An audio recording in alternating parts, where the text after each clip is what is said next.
ქუთაისის იუსტიციის სახლმა შეზღუდული შესაძლებლობების მქონე პატარებს საშობაო საჩუქარი მოუმზადა. ბავშვთა ცენტრის 24 ბენეფიციარი თოჯინების თეატრის საპრემიერო სპექტაკლს დაესწრნენ. სპექტაკლის დასრულების შემდეგ მათ კიდევ ერთი სიურპრიზი ელოდა თოვლის ბაბუამ ბავშვებს ახალი წლის დადგომა მიულოცა და საჩუქრად ტკბილეული გადასცა.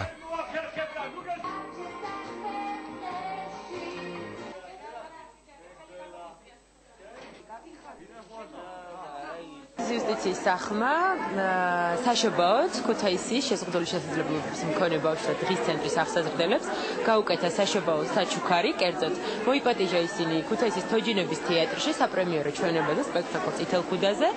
ასევე სპექტაკლის შემდეგ მათ თოვლის ბაბუა გაუმასპინძლდება ტკბილეულით და საჩუქრებს საშობაო და საახალწლო საჩუქრებით.